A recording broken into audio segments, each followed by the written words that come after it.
Hi, howdy, welcome back. It's been about 3 months since I last recorded, and I do apologize for that. This is a life update video to explain why it's been 3 months since I talked to you guys.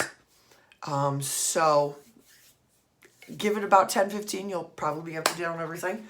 If this is your first time here, feel free to reach down and hit like. If it's not your first time here, feel free to reach down and hit subscribe, then like, either or, whatever makes you feel comfortable. Okay, so it's been 3 months since I posted my last video. And the last 3 months of my life, I feel like somebody has taken and shot it out of a shotgun into a fan just to watch it splatter everywhere. If you notice, I've gained a little bit of weight in my face. There's a good reason for that. Several, in fact. Okay, so 3 months ago, we were dealing with an issue with my husband. He had thought he had a heart attack in December, and they were still trying to suss out what actually happened. They were running him through a battery of tests, but because of COVID, things were really stretched out, so it couldn't be done all at once, and it couldn't be done quickly. So about 3 months ago, my husband was classified in heart failure. The little strings that connect to the mitral valve, to all the valves in fact, ruptured. My husband's mitral valve ended up fluttering like a flap in the wind in his heart. So the last 3 months has been trying to get approved for him to have heart surgery. We finally did. He ended up at the University of Chicago. His heart has been repaired. They re-repaired the strings, and apparently he had a murmur he did not know about and a leaking valve, so they repaired everything. That was a godsend. All of this is overlapped by the discovery about 3 months ago that I was pregnant. If you guys have been watching in the past, you know I've had fertility issues. And my first son is actually the product of fertility treatments. This one was a surprise. In fact, we had an appointment to talk to my OB and the fertility doctor about potentially trying again for a second child. And 5 days before that appointment, I pee on a stick because something is off, and it says, "Congratulations, you're pregnant." And I'm like, what? So I've saved the money on the fertility treatments, but had that pop up. I'm not sad I'm pregnant. I'm very excited. This will be my last kid. It will only be my second. But the way this pregnancy has gone, this will be my last kid. So I am actually at my 6-month marker right now. I am scheduled to have a C-section in September because my first son was so large, he could not pass through my bone structure. And the way things are looking is the second child is probably going to be the same size, if not slightly bigger. So that's the weight gain on the face and, well, the rest of the body. Let's give you all a look-see. Maternity shirt, 6 months. I strongly suspect by the time we hit the 9-month marker, I will no longer have a belly button. Yay me. But it is what it is. So, you know, I guess I saved money on that one. So we have been dealing with that. I have moved from overnights at my job. I work at Walmart as an overnight team lead. 2 days because the deli gal had to step down.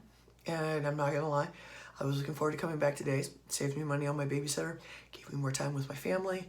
So I have my name in the Rex for anything on days. So when that popped up, I was like, yes, I take it. Not a problem. I got this. And if any of you guys have watched, Fresh is my home anyway. It's where I prefer to be. It's where I'm strongest at. So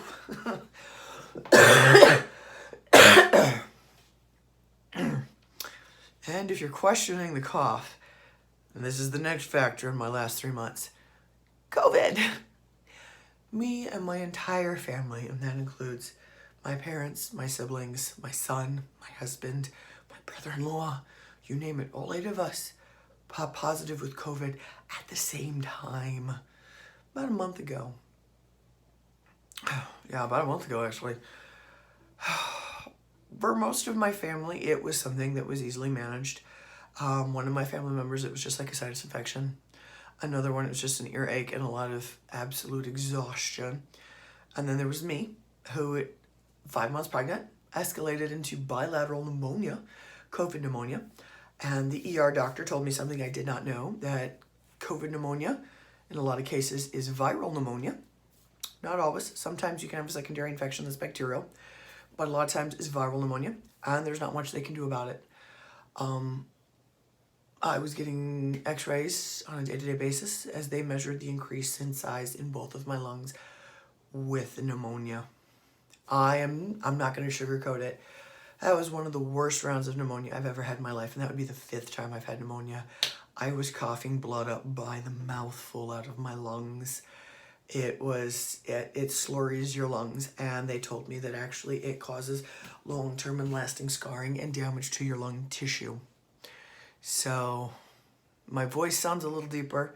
It's because I'm getting over that, and I'm having a lot of issues with coughing. They said the nagging cough will be the last thing to go, but that I am over the COVID, and my lungs are still in the process of healing, but they're healing in a good way. So I should hopefully be back to work in the next couple days. Fingers crossed. I got to fight with all the paperwork. I was lucky. My company has a very generous COVID plan in place. So when I popped positive, I was immediately, yep, nope, you're out. Let us know when you're ready to come back. My doctor, I've known quite literally for decades, freaked the F out. He's my lung specialist, and as soon as he saw those x-rays, he was upset, to say the least. So him and my OB and the ER doctor had to get together and figure out what to do. And the problem with the COVID pneumonia, like I said, a lot of times it's viral. It's not bacterial, a secondary bacterial infection. It's viral. 5 months pregnant, my body was not fighting it well. So I actually was approved for a COVID-19 monoclonal antibody infusion treatment. Now, this is basically they are putting synthetic antibodies in you in an attempt to help bolster your own immune system and help fight it back. Now, this was an emergency approval. It's still considered experimental. There are certain things you have to meet in order to be allowed to get it. They actually had to get a hold of the CDC and check to see if I could, because I was pregnant, because I am pregnant. It's not been approved by the FDA, but it's an emergency approval because of the pandemic. It was definitely different, but it definitely helped. So there was that. So I have spent the last month with pneumonia in both lungs, 5 months pregnant, taking care of my husband who is in heart failure. The last 3 months have been hard, very, very bumpy. And we were lucky, the surgeon that did my husband's surgery, the way the hospital's procedures were set up, because even though my husband caught COVID as well, his confirmation of having COVID, the testing, and his surgery ended up being a month apart. And the way the University of Chicago did it was up to the surgeon if you swabbed positive, and you have to do a nasal swab 2 days before your surgery. And if it pops positive, you're canceled. However, if you can confirm that you had popped positive like a month before, there's like a month deadline. And in that off area, the surgeon himself has to decide if he's willing to do the surgery. My husband talked to him, and the surgeon said, no, we're going to go through with this. My husband's heart was that damaged. It did not deal well with the rupturing and the leaks and all that, and it was pretty bad. So he had his surgery. We did have to spend some time apart because I was still such a strong active COVID case. So off and on staying with my parents because they have it too. As was my son. This has been a long month. I am so glad not to be coughing up blood anymore. I still get out of breath. And the lasting nagging cough will be the last thing to disappear. So if you've heard me coughing during this video, that's what that is. Can't wait to get rid of that too. Can't wait to go back to work. Can't wait for my husband to be strong enough to help me take care of our son again. Can't wait to not be pregnant. But that's 3 months away. Okay, if you have any questions, feel free to ask. Videos further on out should be about makeup again, like just general reviews, stuff like that. I'm very tired. I know that sounds weird. and I would have posted videos, but I feel like I have been pulled in about 1,000 directions. And it's not anybody's fault. It just feels like one of those cluster bombs that went off all at once, like when it rains, it pours kind of deal. Oh, last question. If you guys are curious about my hair being back to blonde after such a short time, apparently the dye I bought at Sally's was not a good dye. Even though it said permanent, it started washing out in obscene amounts. And I ended up going to my hairdresser and asking her what the heck was going on, because she thought the purple was cute too. And it started coming out in big patchy swatches. So like I had a ring like around here from where I had been treating with black castor oil and had originally been my root base, trying to get my hair to grow out more to grow out a bad haircut. The rest of my hair went blonde. I ended up having a weird ring. Basically, she said sometimes that happens. Sometimes it's a terrible dye, which is apparently what I picked. It's a great color, terrible dye. But if you have a situation where your hair dye is coming out patchy and you're getting frustrated, here's a secret that I discovered doing this. Dandruff shampoo, Head and Shoulders. Because of its formulation, it starts taking out the dye. It will adhere to the dye molecules and start pulling it out over the course of a couple weeks. So actually, we can thank Head and Shoulders for being back to blonde instead of weird patchiness. And I'm satisfied. I got that one out of my system for now. If you have any questions, feel free to ask. I have no problem answering any of them, even if it involves fertility or having COVID or being pregnant or my husband's heart failure. I'm pretty open on a lot of these things.